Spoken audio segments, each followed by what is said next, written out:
I finished reading Looking for Alaska a while back, and I was really, really impressed. Like, I thoroughly enjoyed the book, and when I finished it, I actually set it on my little sister's nightstand, who's about 14 years old right now, just going into high school. And it was weird because there's some parts in the book that, of course, I'm going to find humorous, but that's not the same type of humor that I would share, like, with my little sister.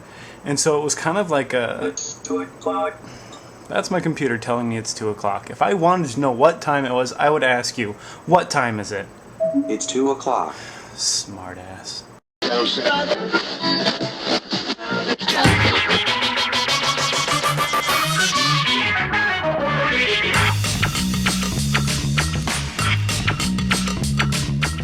Anywho, it was the first book that I've shared with her that really put us on an equal plane as far as our worldviews go. So, anyways, I really appreciated that about the book.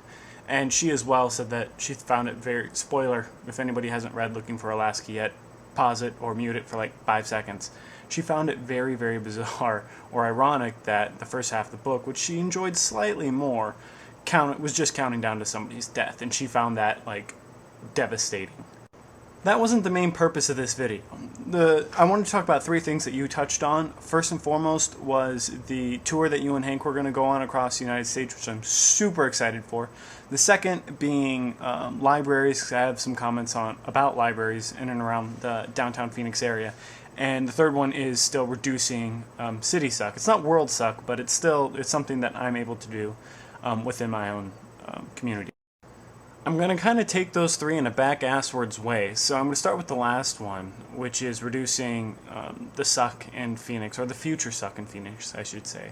What I do personally is I'm a student director of the Communication Assessment and Learning Lab at ASU.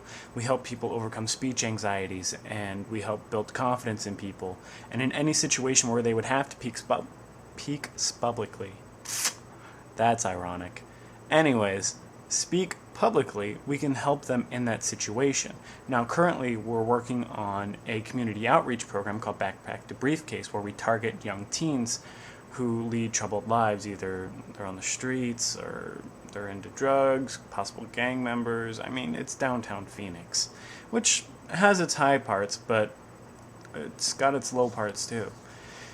And what this program does is it targets them and draws them in to the libraries, which already have like teen centers built in them, like with internet access, video games, a place for them to be in off the streets, which is amazing in itself.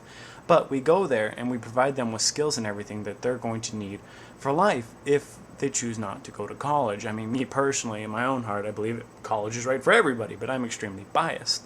So what we do is we do workshops like resume building and how to do an interview, and learning how to be an advocate for yourself, learning to have your own voice and to portray yourself in a professional manner.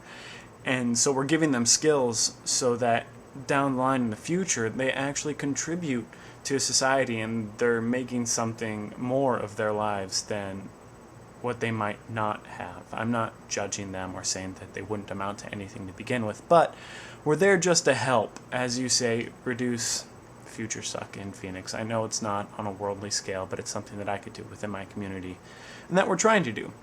I said that to say this.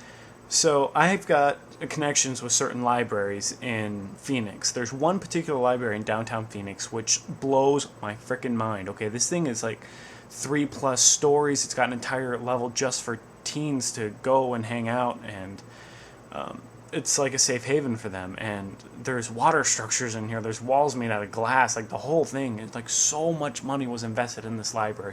It truly, you never want to leave that place when you go in it.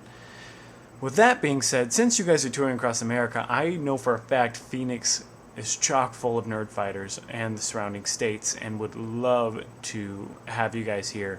And I know that would be a perfect place to host you guys if you wanted to come. And I'm just putting that out there because I saw the videos from the last Nerdfighter gathering that you guys had, and I was a little jealous.